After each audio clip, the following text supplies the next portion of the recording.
Welcome to Navigating Hope, your compass to health empowerment.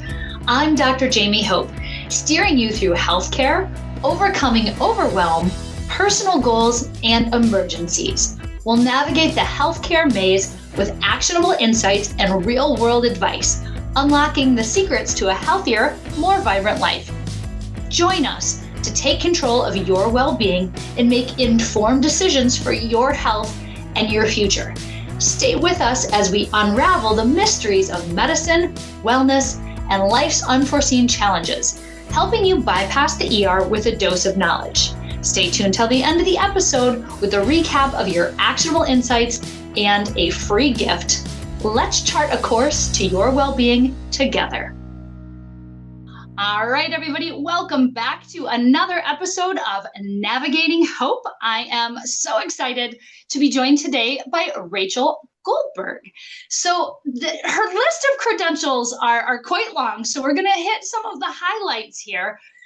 Rachel is a licensed marriage and family therapist, an eating disorder specialist, a perinatal depression, anxiety, and mood disorder specialist, infertility and third-party reproduction therapist, pre- and postnatal fitness certified, personal trainer, fitness instructor, and she specializes additionally in things like eating disorders, teen anxiety, and what an amazing combination of things. Her professional journey includes getting her degree at UCLA and her graduate degree at USC with all these additional specializations and training. She is a wife and a mother of 2 children and worked as a sign language interpreter. Rachel, is there nothing that you can't do? I cannot be an emergency doctor, so you got me there. You know what? That is A-okay. It is a specialty only for certain people who are a little crazy. So let's start with a lot of things that you do are focused on women's health, which obviously I'm a huge fan of, and kind of the intersection of that. But you have this unique combination of the training and their credentials and certifications with psychotherapy and healing and trauma and anxiety and all these tools, and you're a fitness expert. So how did all that get started, and how did those two aspects work together? Yeah, so I'll tell you how it got started. I was a gymnast growing up, and then I was always into fitness. I kind of just like grew up in fitness, and I was always athletic. And so when I got to college, at first I tried to like be on the volleyball team and then the cheerleading, and the volleyball wasn't good enough, so I was just going to be on the bench of that. Like once I got there, I was like, okay, they have me here. So like I could not be a gymnast there. I had already left gymnastics in high school, so I was trying to find my way into something still fitness. So I started teaching fitness classes at UCLA. And so I got into fitness. I really liked it. I always knew fitness was great for your body. I always knew it was like great for your mind, but I didn't realize like until I was really in, stressful environments like college, living on your own and stuff, where I realized how important it is and how much it meant to me. So through that process, I was, going to school, doing my personal training, doing fitness instructor. When I went to graduate school, it was like in the height of right before the crisis. So like people were spending money like crazy, and I was a personal trainer, and it was like an amazing time. So I wasn't going to leave that, and as I'm also learning psychology and like becoming a therapist, I'm just noticing so many parallels and how important fitness can be for people. I would see people changing so quickly when they had a trainer focused on them, building a rapport with them, and then also changing their habits and their bodies, and they're getting endorphins from the fitness after, and they're starting to feel better about themselves. And I thought to myself, okay, obviously there is something here. This is very unique. Like not just the idea of fitness, which we all know is beneficial now, and there's so many studies now, great for mental health, but also just having someone on your side. So it's like this twofold where you have someone who is just listening to you, letting you vent, letting you talk about issues, really caring about you for that time. So I think that in the combination of also the healthy habits of, getting fitter or working on your body, and then the mental parts where your endorphins are going off, I think the combination is it's just a really heightened, I think, and it can lead to like lasting change pretty quickly. So that's kind of how I got into it. So as I was doing all the things I was doing in my career, I was like, well, I'm going to see how I can kind of combine these, and sometimes I go in phases. So sometimes it was like more of the personal training. Sometimes it was more of the therapy. Sometimes I will find people who want to do both, especially people who are postpartum, sometimes postpartum certified as well. They want to kill two birds with one stone because they're busy. And so if they can do fitness in a safe way with someone who's certified in that, and then also kind of have a therapist on the side for all the other things that they're going through, right? Works out very nicely. That's such a perfect combination for busy people. Because we were talking before we started the recording. I think everybody needs both. I think therapy, I think the world would be a better place if everybody were in therapy and it was very normalized. In fitness, I was a frequent exerciser pre-pandemic, but working in an emergency department in an area that got hit very hard with the first wave of the pandemic. I went from a frequent exerciser to a daily exerciser, not for my abs, but for my sanity. So it's nice to hear a trained, certified, degreed professional confirm what just seemed intuitive to me to stay sane and have it be a tool for coping through this craziness. Yeah. And I think the thing is when people think of therapy, like you said, everyone could use a therapist. It doesn't always have to be some traumatic thing that you're going for, some major mental health issue. It could just be you need someone to kind of walk, along with you, aside with you, like hear you out in a non-judgmental way where you can spill the beans and there's boundaries to it. So it's not like I'm going to go now and hang out with you later and maybe tell your friend what you just said or anything. There's just it's like a box, it's all contained in that box for you where you can like let it out and have a space for that. And then in terms of the fitness, I've never met anyone who started a fitness regimen and regretted it. Yeah. Yes. But also people think, oh, if I'm going to start fitness or even with a personal trainer, I can't tell you how many times I've heard, well, I'm not going to have a personal trainer until I get in better shape. Kind of the point of, right? So it's not about, I think people have these like expectations and that's what stops people from fitness. There doesn't need to be high expectations, just movement. It doesn't matter what kind of movement, even walking, just movement. Movement is something. Yeah. And let's talk about that because you made a really excellent point that I want to highlight. Sometimes people think they have had to have undergone this previous deep, dark trauma or this deep skeleton in their closet, as opposed to just life is really lifey sometimes.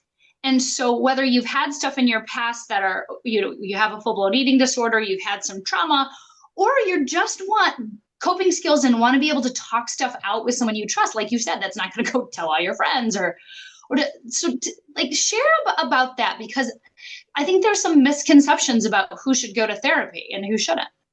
Absolutely. I think people just think of therapy I think it's becoming a little bit less taboo, but people think of therapy as because you're going through a really hard time in your life, or you're going through therapy because of a divorce, or because of, major depression, or you're suicidal. And it doesn't have to be that. It could just be, and it doesn't always have to be weekly, right? It could just be, life is hard. People struggle. Life is not going to just be linear and lovely all the time.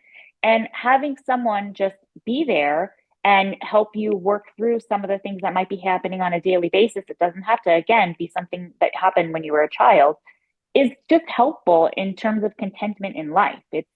It's not to make you a different person. It's not to necessarily, change any kind of like idiosyncrasies you have, unless there's something that's bothering you. It's more just to help you be a more content person. Like for some people, obviously there is a lot more, entailed. If someone does have an active eating disorder or whatnot, absolutely, yeah, that's a different kind of therapy. So yeah, I think if it could just be thought of as help, I think even for couples therapy too, people think, oh, we don't go to couples therapy unless there's a problem. But if you go every once in a while to see a therapist, because, you're just kind of ironing out things with a third party, I feel relationships would go much smoother. Yeah. I mean, it's like cleaning the kitchen or showering or something like that. You need to kind of do it on a semi-regular basis. Some of us prefer just to keep those skills up. I mean, today, the day that we're recording this, is mine and my husband's 16-year wedding anniversary. Wow. And congratulations. Thank you. It's amazing. And we're both working because we're adults and that's what we have to do. So we'll go celebrate later. And we met more than 20 years ago. I've been with him more than half my life. I'm not the same person I was when I was a 20-year-old, nor should I be. So, and to grow together as we're experiencing different things in our careers and then having kids and pets and a mortgage and life being lifey, like as with those different stages, even if there's no major problem, it is nice to get a little brush up. 100%. I mean, and you said it perfectly, grow together. You're either going to grow together or you're going to grow apart. There, Right. there's not much in the middle.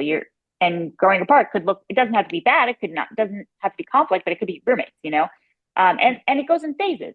But if you have, you know, someone who helps you communicate or helps bring up things that may be brewing, I think that's going to help your relationship longer term. I think there was a study in Texas once where they gave people an incentive to go like once a year. And if the therapist thought they needed more, then they would get more sessions, but if not, just once a year. And those couples in the study fared better long term than the other ones. Wow, what a difference if we kind of normalize this and had it be a regular part of you go to your dentist and get your checkup. If you sprain your ankle, you go see, you go get an x-ray, go see a doctor. But so why isn't our brain and our mental health somewhere on like you get your eyes checked? Right. Yeah. Well, just go to, people just go to social media for their advice and their mental Oh, health Lord. at this point. That's a little scary. Well, that's fun. Let's dive into that a little bit because Sure. social media, it can have some benefits, but it can sure have a lot of problems. With adults, the comparisonitis, and we're seeing it with teenagers with completely unrealistic expectations. Let's dive into some social media. Yeah, look, it does have its place. I think if you can filter it in a way that's meaningful, and also if you can set limits for yourself, I think if there's it's a great platform for connection, for learning things. But yeah, it becomes problematic, for teens especially.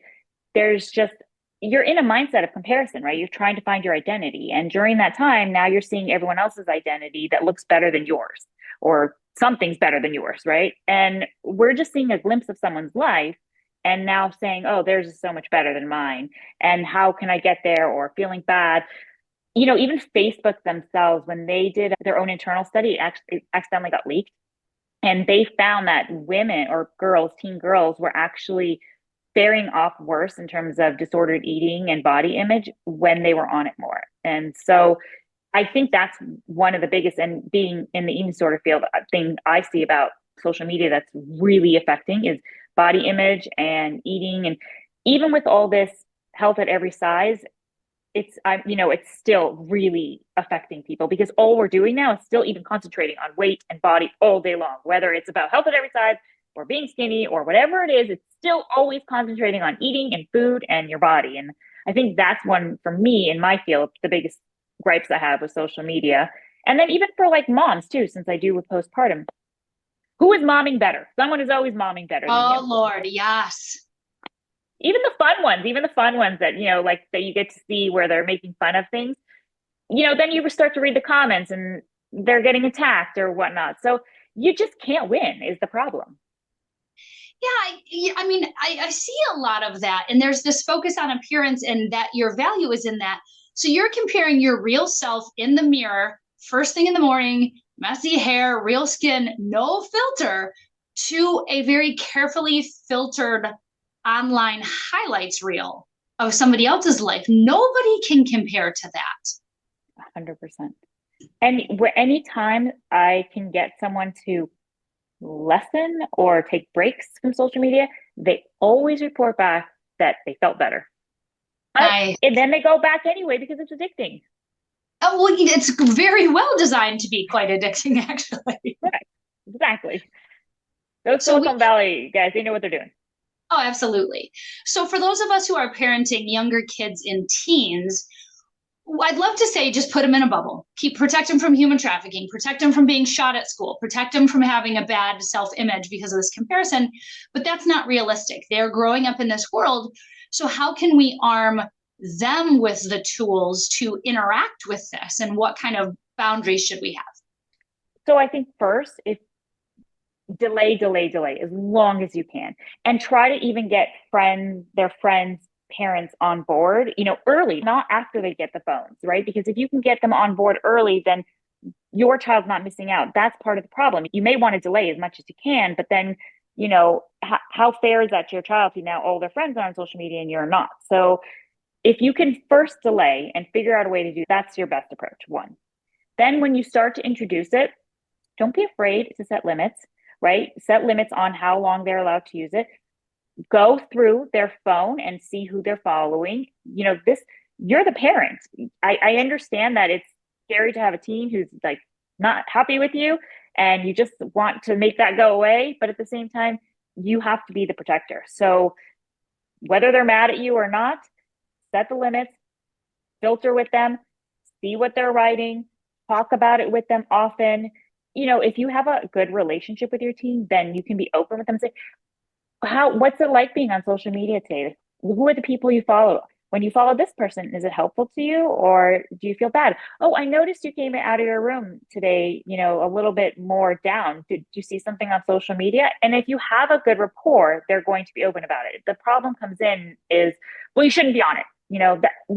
This is your fault, And so that kind of thing is no one's going to be open with you. Your child's not going to be open with you after that. So I think just making sure first you have a good rapport with your child and then delay and then, check in on them. Don't allow them to just go on it for 8 hours a day doing whatever they want. Yeah. It's amazing how strange it can be. So when my kids were younger, I showed them, I pulled up TikTok because my kids don't have phones yet. But and I opened the filter thing and I showed them my face with a bunch of different filters.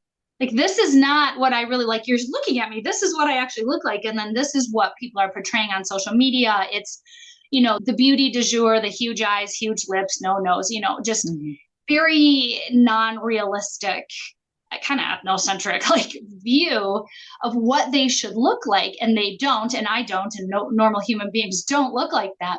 And it was very funny because there were a few of those filters that I thought, because of my decades of media brainwashing about the standards of beauty, I thought I looked prettier with the filter, and my kids hated it because it didn't look like me. Yeah, it didn't look like you. Yeah.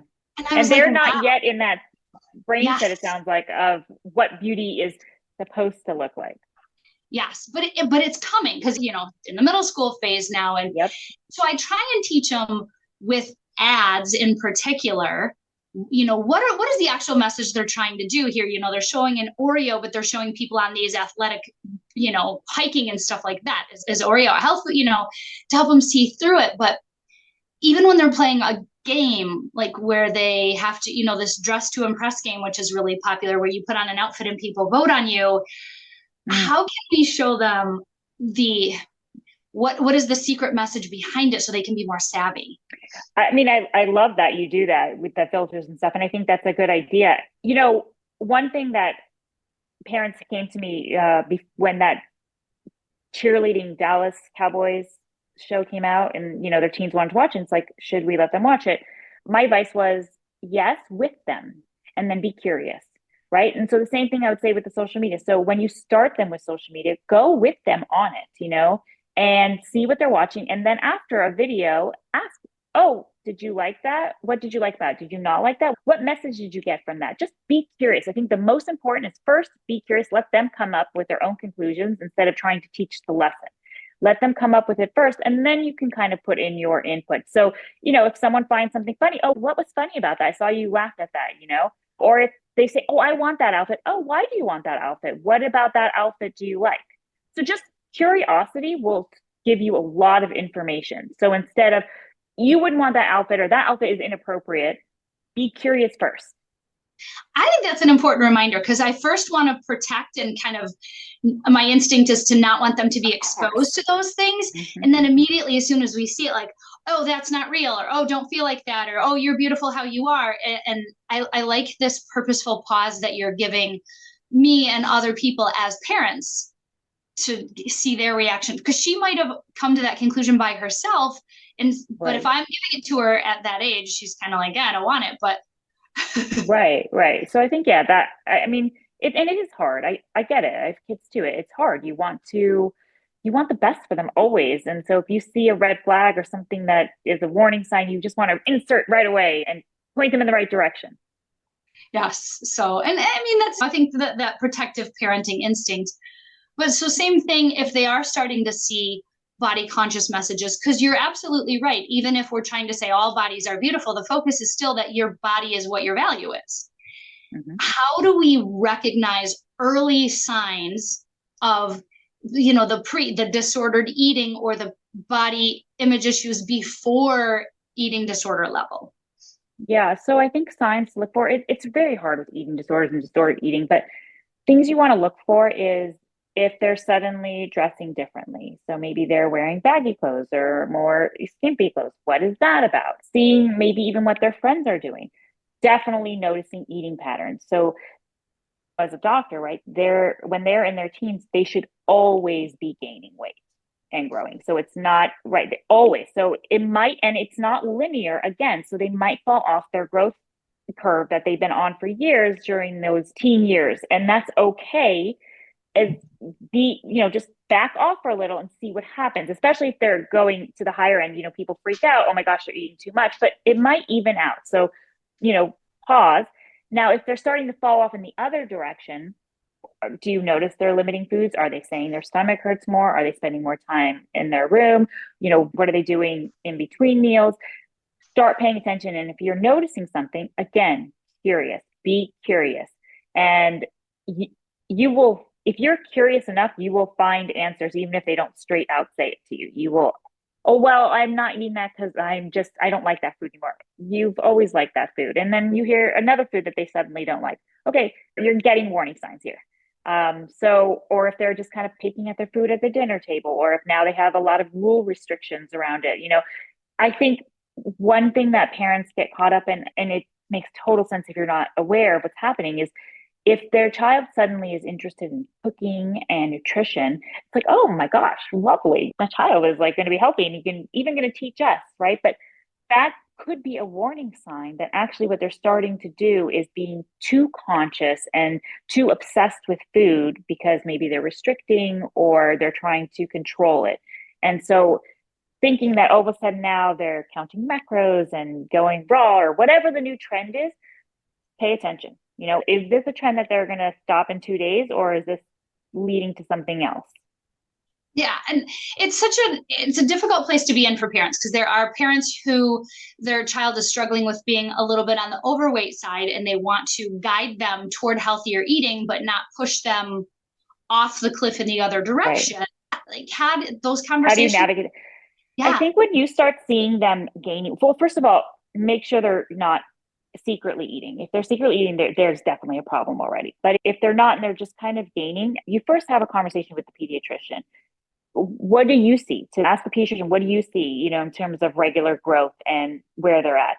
And then you can first pay attention to how they eat, without making comments. Because again, when they're in the teen years, this is the time that maybe they gain a little bit more, but then it evens out. It's, we don't know yet. But if you suddenly notice that they're gaining weight and their bodies naturally was going to do that anyway, and now you're saying, well, you should watch out for that. Maybe you shouldn't have that. Now you're creating something that maybe wasn't going to happen in the first place. So I think it's very important to not jump to any conclusions when, if they start to gain weight and it's looking like maybe there's going to be an issue. First, go talk to the pediatrician, see what's normal, see their eating habits, and then you can start to have a conversation about not good or bad foods, but just some are more nutritious than others. And, would they want to learn more about that and educate? But again, you don't want to jump to conclusions on that side of it when they're maybe gaining too much, because you don't want to create a problem that might not have ever existed in the first place. Yeah, because I feel like being a teen is just anxious since probably the beginning of time.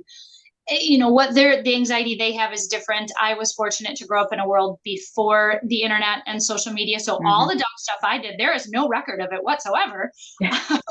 Which is It's fantastic. great. Love it. I know. Right? Same. As opposed to these kids who are growing up where every, it's so they have different types of anxiety. So even if it's not around eating, what can we do to help with their anxiety and navigating this? And I'm sure we could all, quite frankly, use a little brush up on our personal tools. Yeah, I think that again, social media is playing a role in anxiety because everyone has to be something different. They're missing something, they're not doing something right. So I think limiting social media for yourself, for them is one goal. And then really what kids, teens, they need is connection. It comes down to connection. So force family time on them, make sure that you guys have family time, but do something that's nice for them. Don't force them to do cleaning for you and then that's your family time, like maybe you guys can like binge watch a fun show together. And again, part of this though, I'm going to preface it with, you have to already have a good relationship. You can't just suddenly spring it on them if you guys don't have a good relationship. If you've been, yelling at them or kind of just busy your whole, life with as they were growing up, and then suddenly you're like, I want to spend family time with you every day. You got to start slow. I'm not saying, by the way, if you've had that kind of relationship, not to do it. It's just you have to start slow. You have to kind of bring it in. But as you do, really, they will embrace it, because at the end of the day, what teens and kids want is to feel loved and appreciated. And really, no one can do that better than their parents. Oh, that's awesome. I think those are just such good reminders. We do a lot of family dinners together, family game night. But I mean, my kids still do screen time. Sometimes I am busy. I work, my husband works, and I don't always want to just park them in front of a device. It can And be a also little. you're human though, but also you're human, right? So again, this is like, and that's what you see, and that's the problem with the social media too. It's okay, don't ever put them in front of the screen. Okay, well that doesn't work for some people, and I think so instead of shaming, just try to find as much balance as you can. And sometimes it's not going to happen, and there's going to be weeks that are busier. And I was watching TV growing up, and somehow I turned out okay. So and I think it gets a bad rap, and I get it. Yes, would it be better if you were sitting on the floor and playing a board game with them and reading all the time and not putting in front of the screen? Yeah, great. That sounds amazing. But also that's not realistic. We don't live in that kind of society. So instead of trying to shame yourself for it or think I should just never do this, just think balance. Okay, so if they were on the screen last week a lot, maybe this week I can try to do a little bit more outdoorsy stuff with them or whatnot. Just look for opportunities where you can do something with them. Or even if they're on the screen because you are busy working, maybe you can sit by them while you're on your computer and they can be on their screen. And at least there's connection there. Yeah. What I'm hearing, what I got this beautiful message of, is this lifting of this guilt and shame. It's around fitness, around food, around parenting, around how well we're doing with our own stressors. How do you help teach people how to let the weight of that go? I think first paying attention. I mean, if you walk through your day and think about how many times you say, I should be doing, I should be doing, I should be doing, I bet people would be surprised at how much they're doing it. So think about it first. Just be aware. That's like the first step, is being aware of how much you're constantly thinking you should be doing something more or different. And then you can maybe filter some priorities in there and what actually is something you want to put effort into and what feels that maybe it's not as important, that can let go because you can't do everything. Yeah, you really can't. I remember I was watching something with my son, and these guys were doing, these crazy like gymnastic type. My kids did not like gymnastics. I've put them in it a few years when they were toddlers, and that was the extent of it. They didn't go as long as you did. But he said, "Oh, I'd really love to be able to do that." Kind of in the moment, you see something exciting, and I said, Right.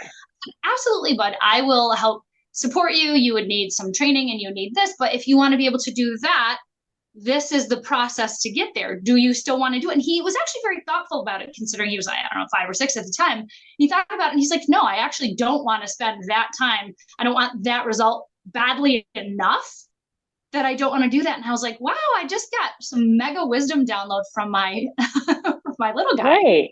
Right. I mean, if you want to be the best parent, you want to have the best body, you want to make sure your fitness is okay. You can't do all. So instead, you want to make sure your kids aren't on screens.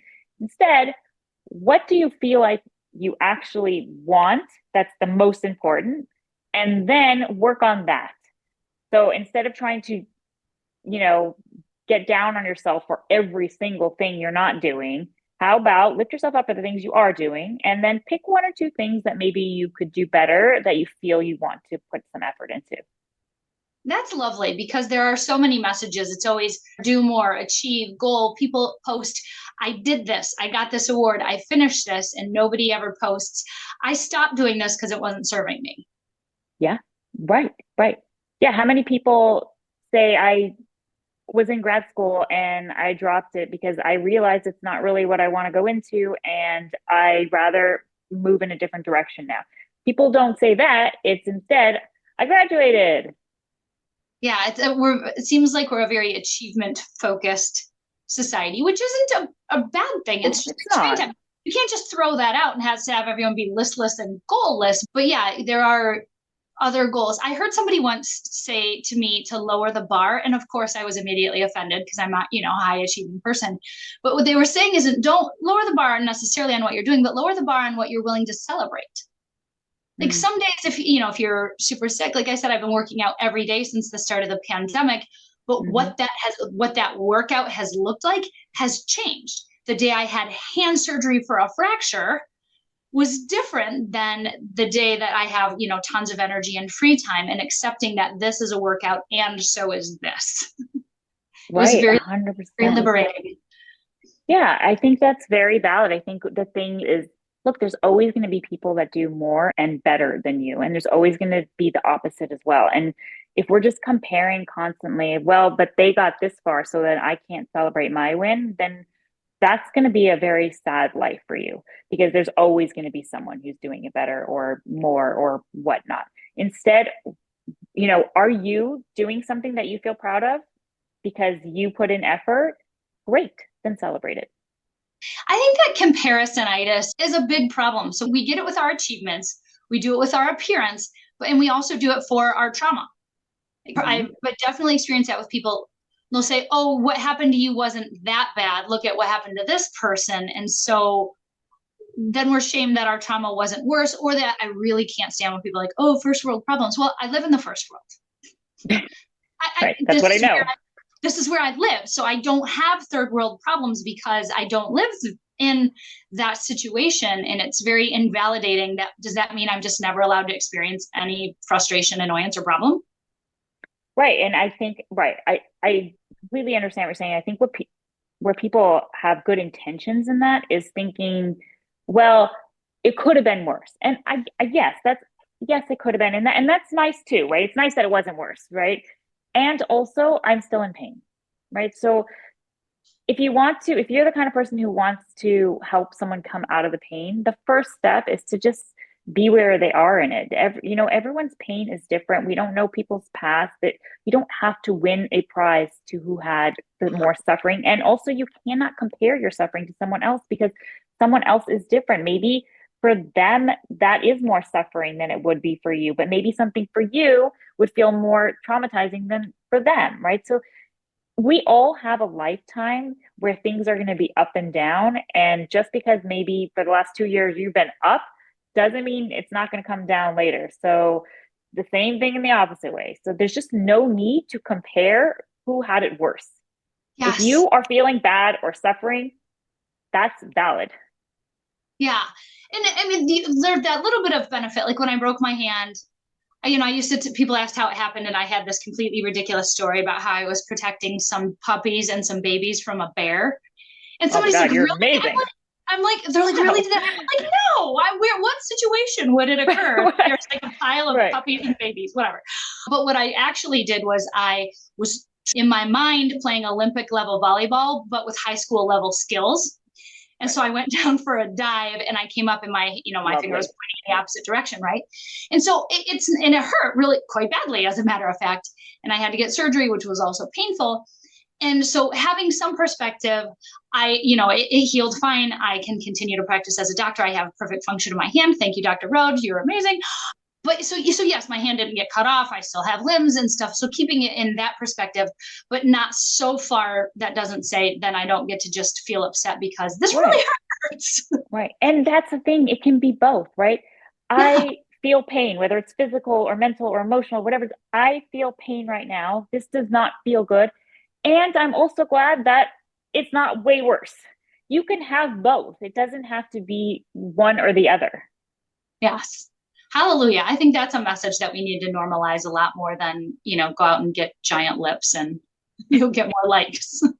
Yeah, exactly. Oh my goodness. So Or just filter the lips, I know, right? Who needs to bother? Kidding them.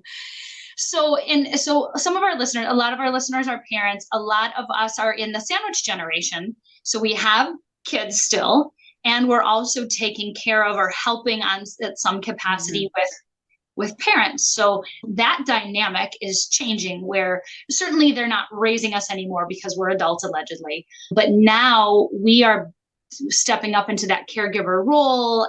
What are your thoughts about how people can navigate that? Like with their teenagers, you're trying to get more independent, and then with the elderly parents, they're getting less. How do we survive this, Rachel?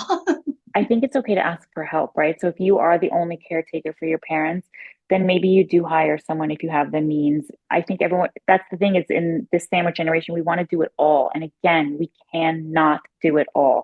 So you find a way. And by the way, if you have teenagers and you want your teenagers to be a little bit more independent, they can go help you with grandma and grandpa.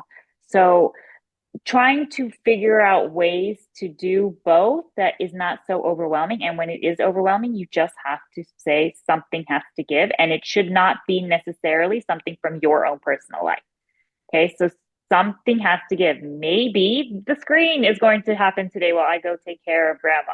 Maybe, I'm going to have to send someone to go help, my mom, even though I hate that, the company sometimes sends someone she doesn't like, but I cannot do it all.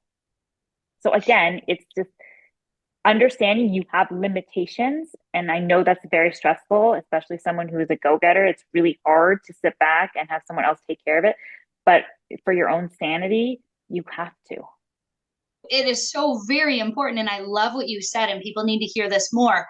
You do have to cut something out, not your sleep, not your health, not your mental health. Those aren't the things we want to cut out to fit everything else in. How do you help people really kind of internalize that message?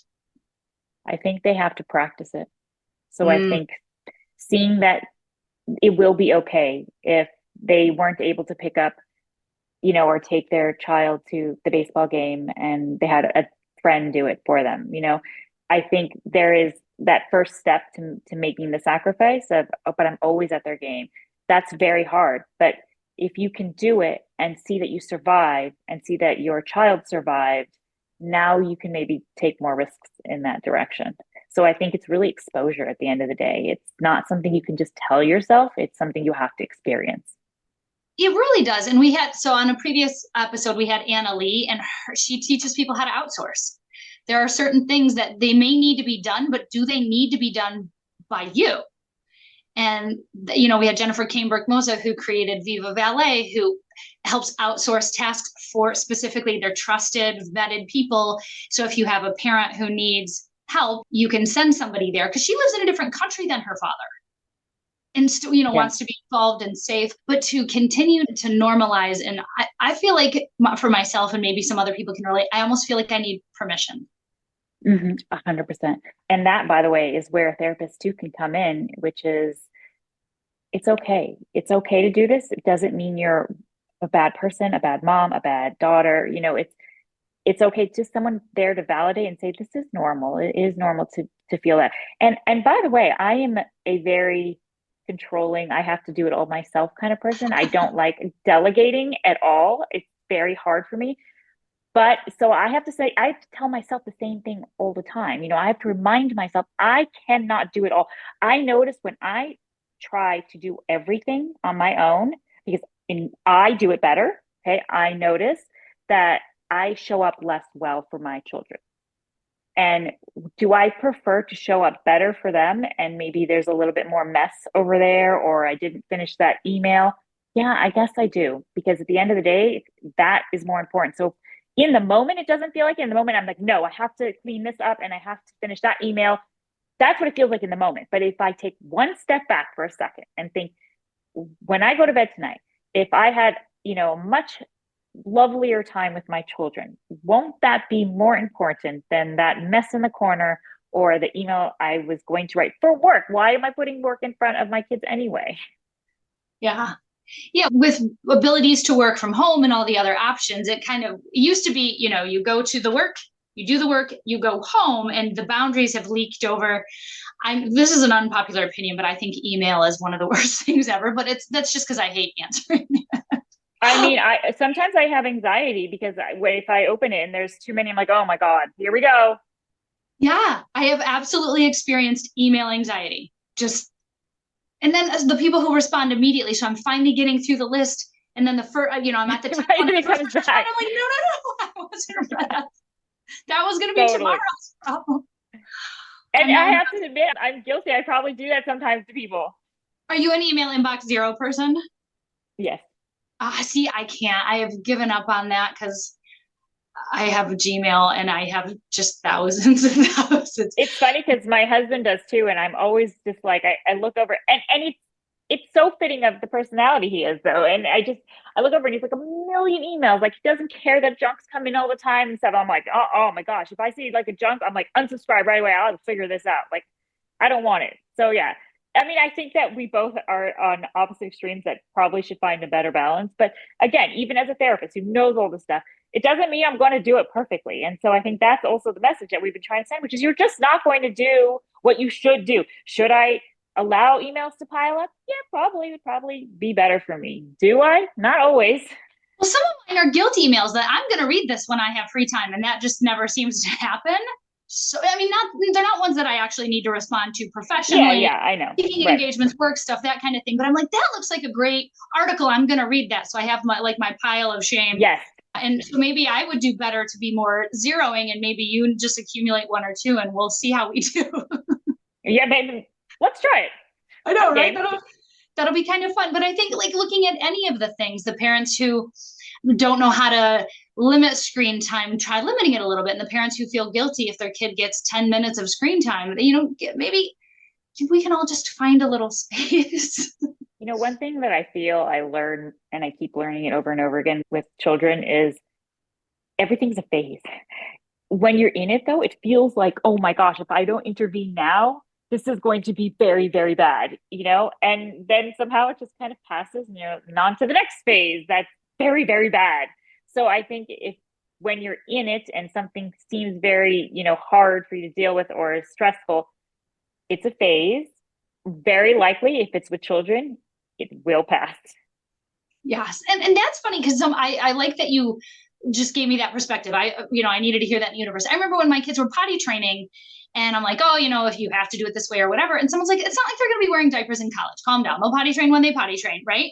It's a phase. And colic, if anyone experienced colic with their children, it feels endless. But that was a decade ago for me now. And you can look back and be like, ah, ha, ha, that was hard, but I'm That's not. funny because I had the same exact thing. One of mine was colic. I definitely had a potty thing that was so frustrating at the time. And then I was comparing to all the other mothers who their kids were potty trained and none of diapers at night. And I was like, what is wrong with my child? Yeah.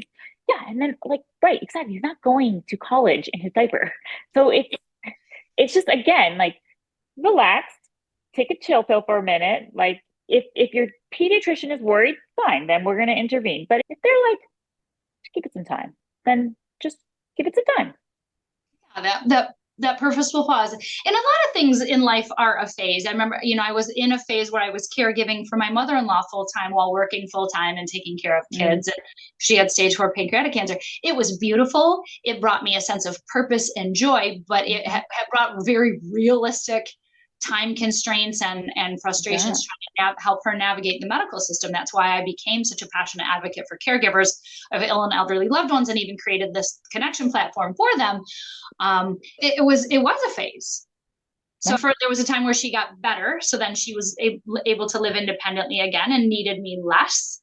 And then I had to navigate like, I need to stop trying to smother her because she doesn't need that level of caregiving. Right. And then when she passed away, and how our roles change, our eras change. Yeah.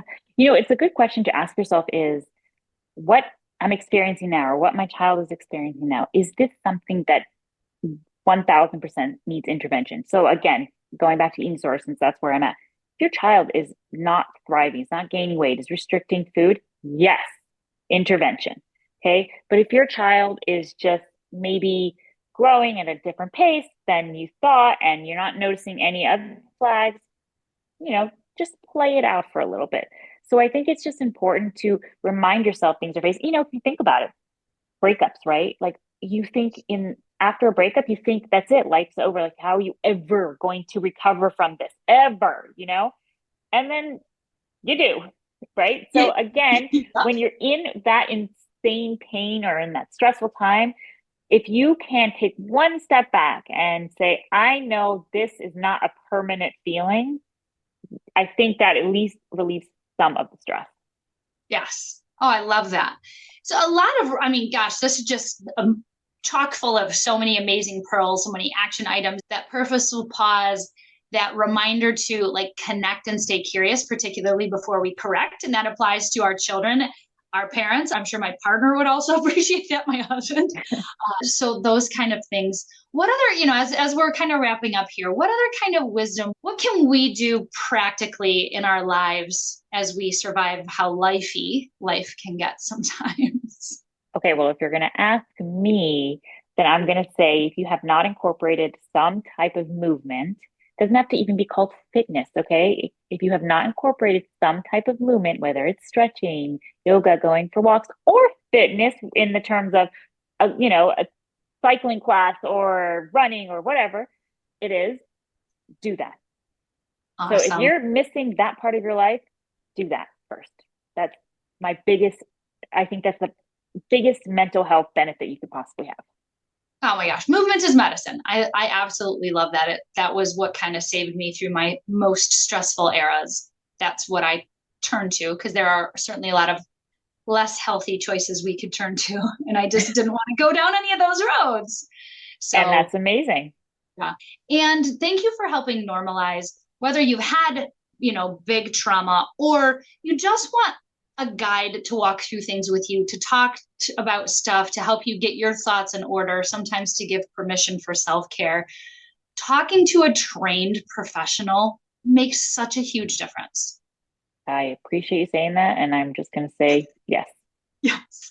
So I know that there are going to be some people who are listening who can relate to a lot of these things, who are going to want to explore further. What is the best place that they can find you for help with all of the amazing things that you do for people?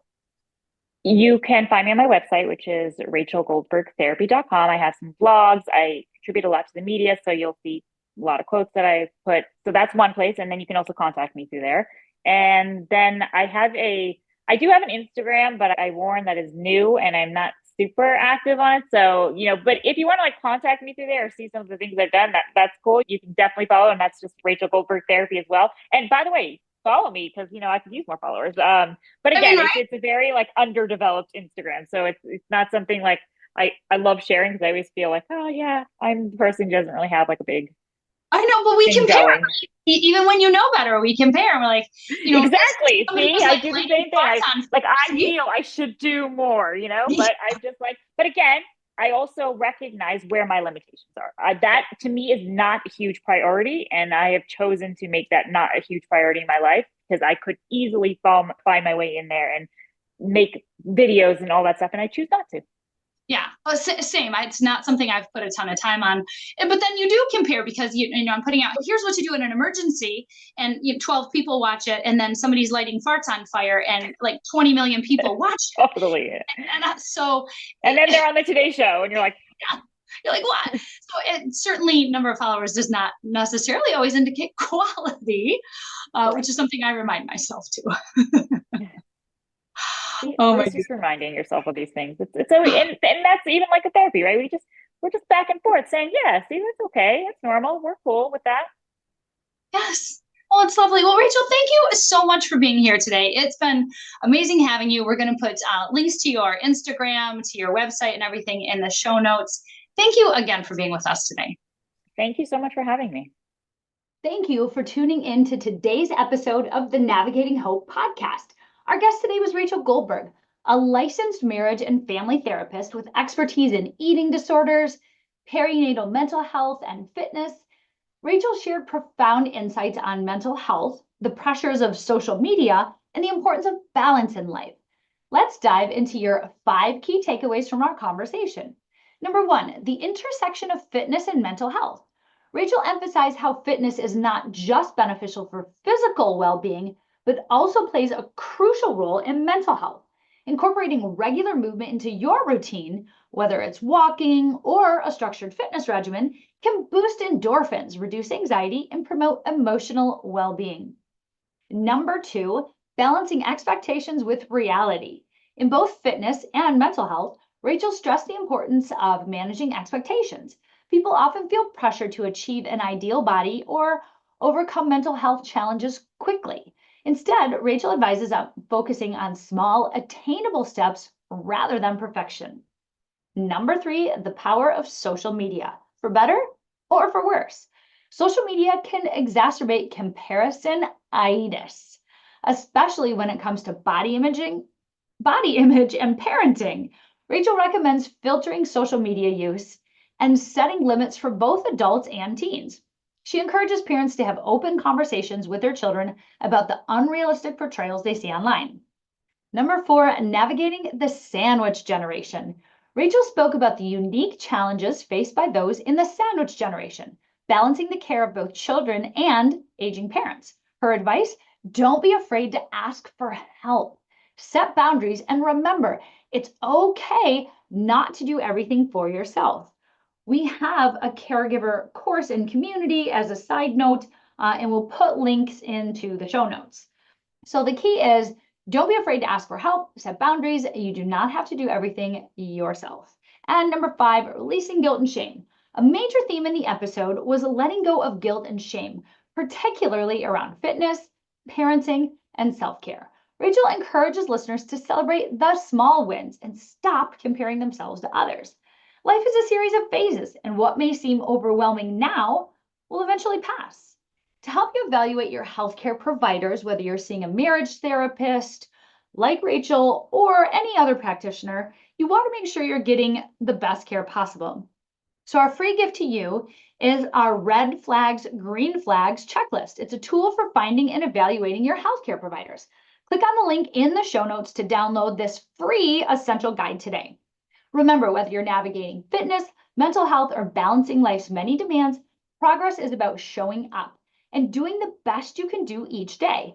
So stay hopeful, stay determined, and as always, keep navigating your journey with hope. Thank you for tuning into Navigating Hope with me, Dr. Jaime Hope. It has been an honor to navigate the realms of health and wellness with you today. Remember, in the journey toward a healthier life, knowledge is your compass. If you enjoyed our time together, please share, like, and subscribe to Navigating Hope. Join us next week where we'll continue to empower your health journey, arming you with the wisdom to navigate life's challenges and keep the emergency room in your rearview mirror.